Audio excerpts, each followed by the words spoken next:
I'm Logan. I'm 19 years old and just started studying medicine in New York City. Originally from Texas, my parents live in Dallas where my dad works as a surgeon at a university hospital, and my mom takes care of our home. After finishing high school, I moved to New York 4 months ago to live on my own. I worked hard and got into medical school in July, inspired by my dad. But I haven't been able to enjoy typical college life.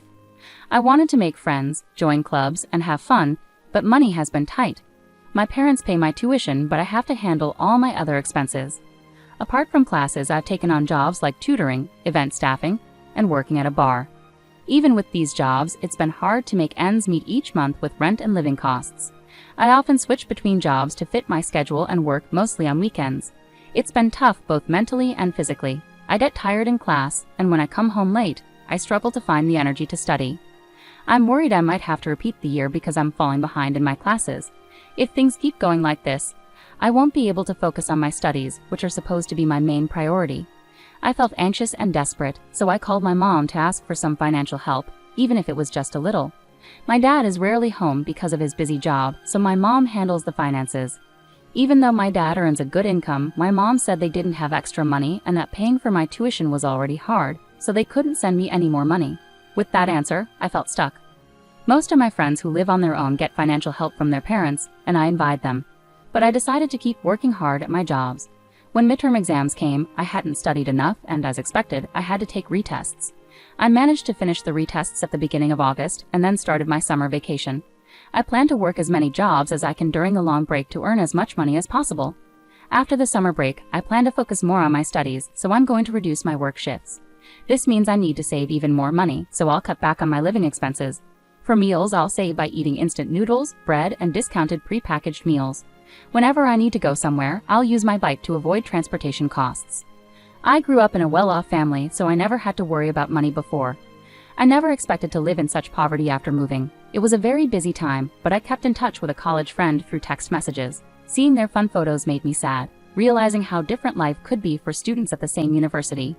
My friends often invited me out, but I had to decline because I didn't have the money or time. "I'll drive, let's go somewhere that doesn't cost anything," one of my classmates messaged me. "Nah, I'm working every day plus. I'm heading back home for the holiday season, so I won't be around," I replied. "Are you sure you're okay? You always seem tired at school, and I think you're working too much," my friend expressed concern. "I've got the physical stamina and I need to earn my living expenses. Let's meet up once school starts again," I responded. With that, I headed to the bar where I work. But shortly after, something happened. I collapsed during my shift. It was a busy Friday with lots of customers and orders, and while I was carrying drinks, I felt dizzy.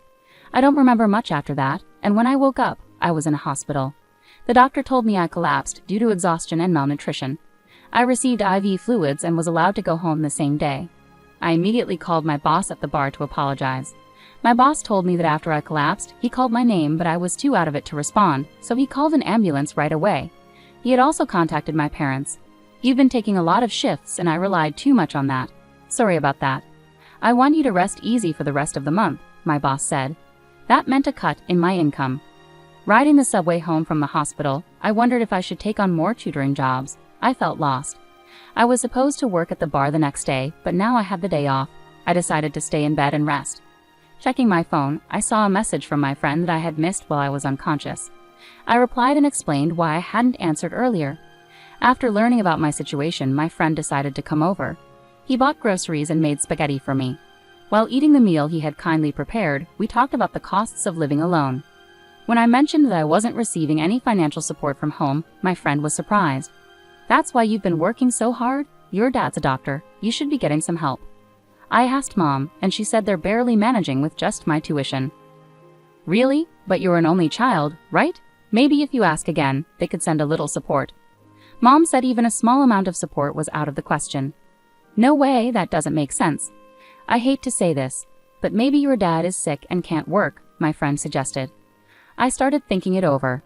My dad is a doctor and used to drive a luxury car.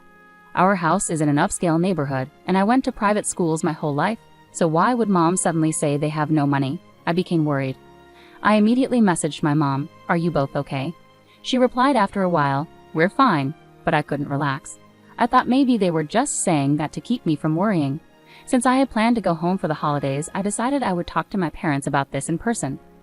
After thanking my friend, he said, I'll be waiting for some souvenirs. I felt grateful to have such a friend. The holiday season came, and I took the cheapest flight I could find back home. I could only stay for one night and a day because of my job, but I was looking forward to it.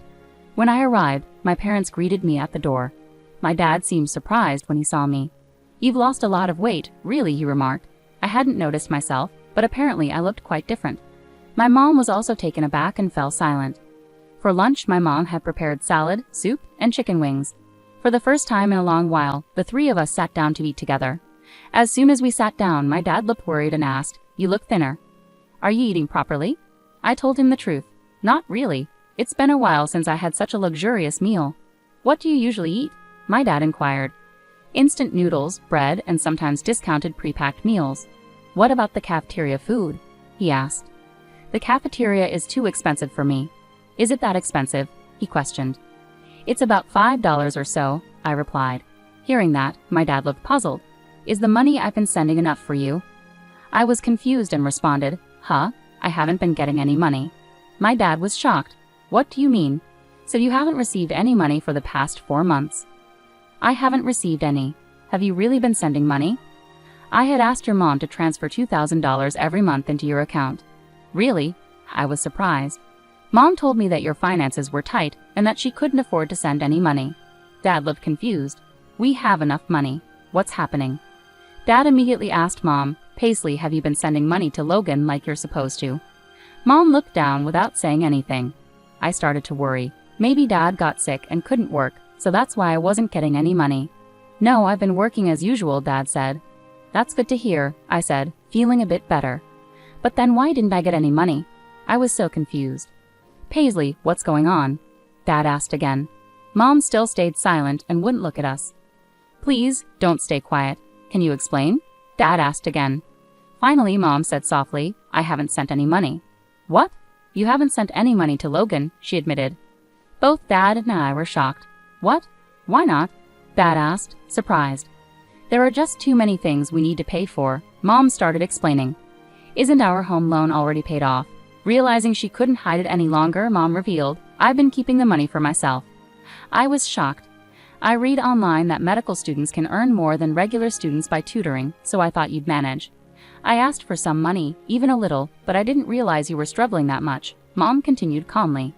"There was a call from Logan's work recently, saying you collapsed from overwork," Dad interjected. "And I noticed today how much weight you've lost." "What? Logan collapsed? What happened?" It seemed my dad hadn't heard about this before. I explained, "Yeah, but it wasn't serious." "Paisley, why didn't you tell me?" "I'm sorry, I was scared you'd find out I wasn't sending the money," my mom replied, and my dad was furious to hear this. "This is unbelievable. Logan had to work until he collapsed because he didn't have any money." "I didn't mean any harm," my mom said, showing no signs of guilt. "What have you been using all the money for?" my dad asked my mom directly. After a short pause, she spoke up. "Actually, I've accumulated some debts." "What?" It was shocking to hear that from her, who always seemed to manage our household finances so well, even tending to the garden flowers. The money went towards paying off my debts. "Debts? How much do you owe?" my dad asked, looking incredulous. Mom, still avoiding eye contact, said softly, "About $100,000. $100,000? I couldn't believe it. My dad sighed heavily. "How did you accumulate so much debt?" "I got involved in gambling," she admitted. "I ended up with gambling debts without your knowledge." "Why would you even start something like that?"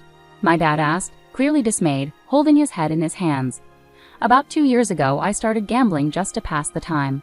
I won some money, and it felt good initially. I only used small amounts, but going to the casino became a habit, and I started betting more and more. I couldn't stop, and that's how it all added up to that amount." I had never gambled, so I couldn't understand why she couldn't stop. "Yes, I kept trying to win back what I lost, but I ended up losing more than winning. I even used some of our savings."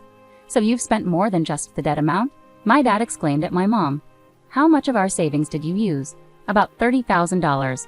I stopped taking more because I was afraid you'd find out." She looked like she was on the verge of tears. "If you had talked to me about it sooner, maybe we could have handled it better. With that amount, you could have worked part-time and paid it back bit by bit, right?" my dad suggested. When he said this, she yelled back, "I absolutely refuse to work part-time." "Face reality. You're the one who got into this debt," he said, visibly angry. "I've been a stay-at-home mom for so long. I can't start working now. That's why I turned to payday lenders. Her selfish reasoning shocked me. Then the interest started piling up, and the debt kept growing. I got involved with multiple lenders, and now I can't keep up with any payments. It's overwhelming, my dad sighed heavily. Are you still gambling, even in this situation? He asked. Yes, I don't see any other way. That's why I hoped you would pay off the debt for me, she said desperately. Really? My mom stood up, her face lighting up with hope. I knew you would help me. He seemed moved, but things didn't turn out as she had hoped. But this is your severance. Let's get a divorce. What? Divorce? I was shocked. I will never agree to a divorce. Her expression shifted from joy to fear, as if she had fallen from heaven to hell in an instant. You kept gambling even when Logan was struggling, right? You kept borrowing money, putting the family in jeopardy. That's true, but I can't stay in a family where my wife puts gambling before her own son. No way. She finally burst into tears. I promise I'll never gamble again. Please forgive me, she begged. But he remained firm. Your gambling seems like an addiction. You need to see a psychiatrist and get long-term treatment. It's common for people to struggle with relapses during treatment. I'm not addicted. I can stop anytime. No, if this continues, we could all end up with nothing. I have to separate, not just for my own sake, but to stop putting more burden on Logan, my dad explained. I'll stop from tomorrow, she replied, seemingly not fully grasping the seriousness of her gambling problem. I was really worried about the amount of debt and her compulsive gambling. In return for paying off your debts, there won't be any division of assets, my dad declared. What? I can't agree to that, she protested. If you don't repay the debt, they might freeze your account, she went quiet. I never imagined coming home after a long time would lead to this situation. I felt so unsettled by my parents arguing. No, Dad, can't we hold off on talking about divorce? Maybe take some time to calm down and think things through, I suggested. I'm sorry, Logan, but that's not possible, he said calmly. I thought Dad might have rushed into talking about divorce out of frustration, but it seems like that's not what happened. After a tense lunch, I retreated to my room. I lay down on the bed, but I could still hear my parents arguing faintly. It wasn't a full-blown argument. Mom was shouting loudly, and Dad was responding firmly. Feeling overwhelmed by college and home, I eventually fell asleep out of sheer frustration. The next morning, Mom looked worn out, likely from crying all night. I had planned to stay home a bit longer, but the heavy atmosphere pushed me to leave early. Dad drove me to the airport. It turned out Mom didn't agree to the divorce during their argument yesterday. Logan, I'm sorry for causing so much trouble, she apologized to me. No, Mom, it's not your fault. Dad, thanks for supporting me through medical school. I'll start transferring an allowance directly to your account from now on, so don't worry. Yeah, thanks, Dad. It really means a lot. I understand things are tough, but take care. I flew back to New York. The rest of the summer vacation flew by with work, but I couldn't stop worrying about my parents. A few months later, I learned that my mom finally agreed to the divorce. My dad's determination wore down her resistance. As they agreed, Dad took on her debts, and they didn't divide their assets in the divorce. I have mixed feelings about my parents splitting up, but it's not all bad. With the allowance Dad gives me, I've been able to reduce my workload and focus more on my studies. I've even had time to hang out with friends. My mom's side of the family told me that despite the divorce caused by her gambling, she returned to the slot machines every day and quickly accumulated more debt.